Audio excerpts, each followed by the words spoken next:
আসসালামু আলাইকুম।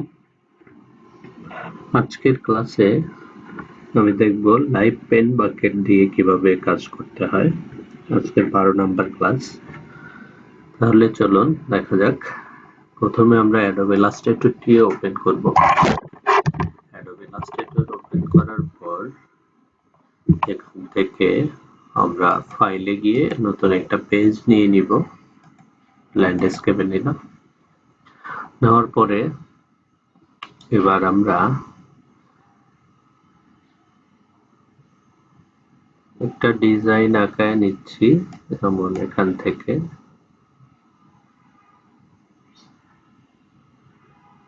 বৃত্ত দিয়ে নিচ্ছি। কালারটা দিয়ে দিলাম, ফিল কালার নান করে দেব। স্টকটাকে একটা কালার ব্ল্যাক এন্ড হোয়াইটই থাক। এবার এখান থেকে এই শেপটা আঁকায় নিলাম।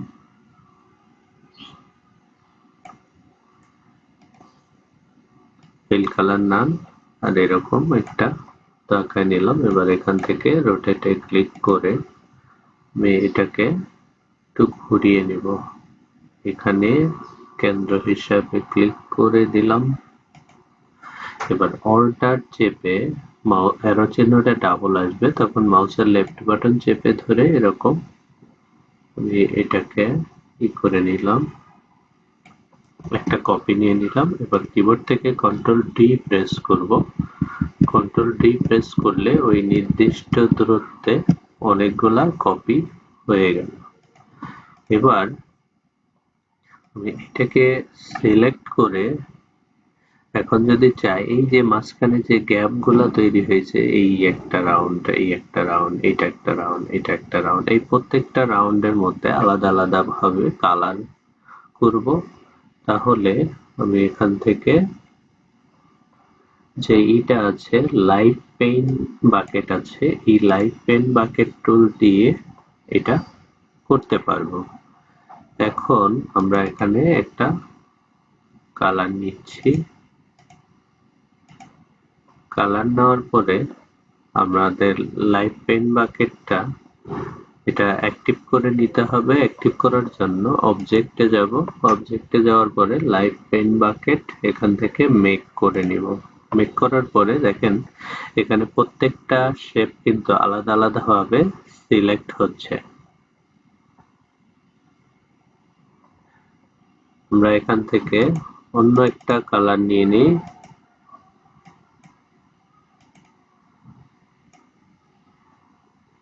গ্রিন কালারটা নিচ্ছি।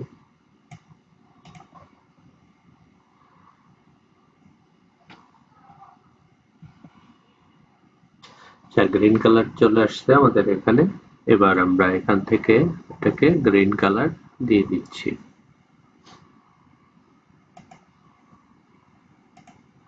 শুধু আমাদের যে ডিফারেন্ট যে আলাদা কমন যে অংশগুলো আছে, এই কমন অংশগুলাই আমরা কিন্তু এই কালারটা ব্যবহার করতেছি।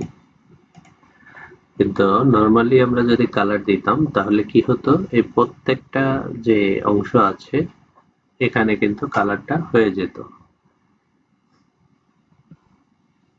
এবার আমরা এখানে অন্য একটা কালার নিচ্ছি, রেড। এটা নিলাম। নেওয়ার পরে এখানে আমরা এই কালারটাকে অ্যাপ্লাই করে দিব।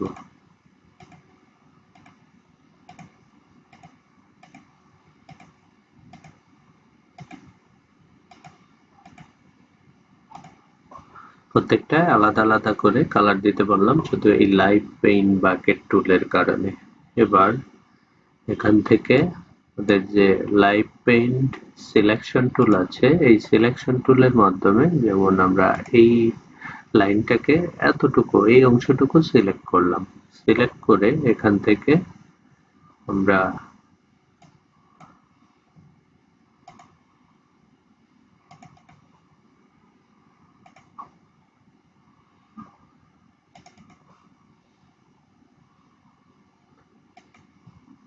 আরেকটা কালার এখানে অ্যাপ্লাই করে দিই।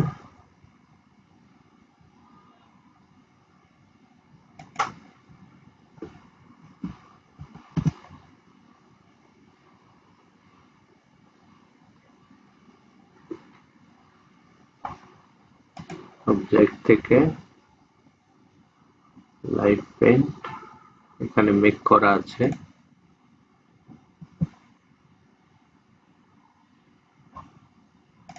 এখানে অন্য একটা কালার নিচ্ছি,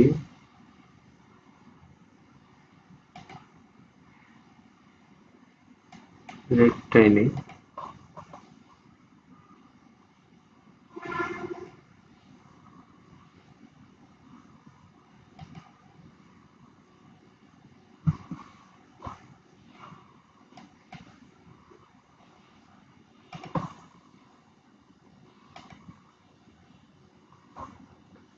সিলেক্ট করে এবার আমরা এখান থেকে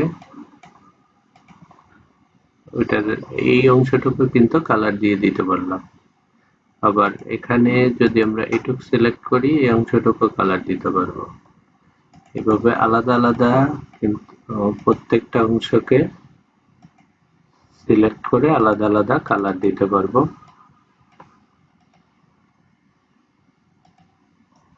না হলে কি হতো, এই পুরো যে এটা আছে, এই লাইনগুলো আছে, এই সম্পূর্ণ লাইনের উপরে কিন্তু এই সেম কালার অ্যাপ্লাই হয়ে যেত যদি আমরা এভাবে সিলেক্ট করে না দিতে পারতাম।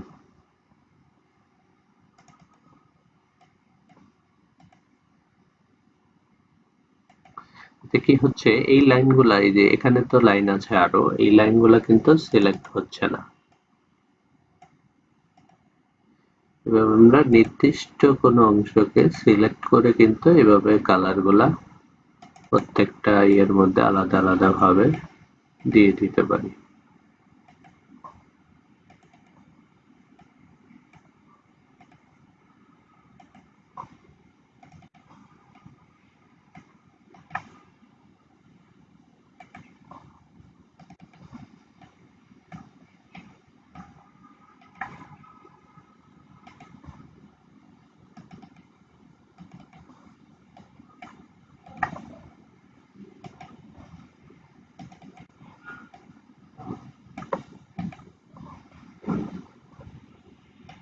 তাহলে আমার এই কালারটা দেওয়া হয়ে গেল সম্পূর্ণটার মধ্যে।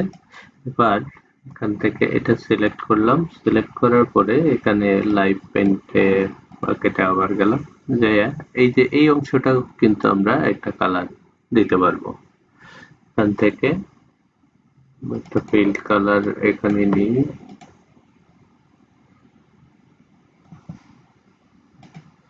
কালারটা দিয়ে দিলাম।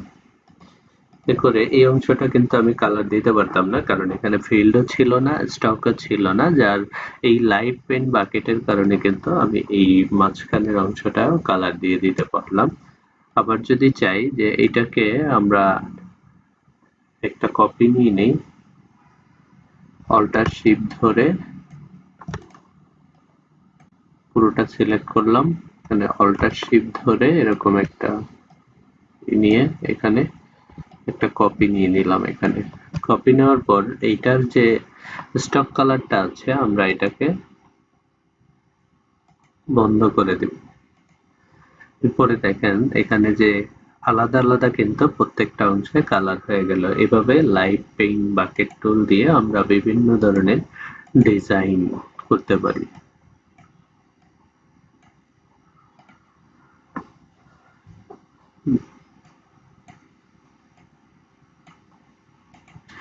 ধন্যবাদ সবাইকে ভিডিওটি দেখার জন্য। আর পরবর্তী ক্লাসের ভিডিও পাওয়ার জন্য চ্যানেলে সাবস্ক্রাইব করে বেল আইকন অন করে রাখবেন।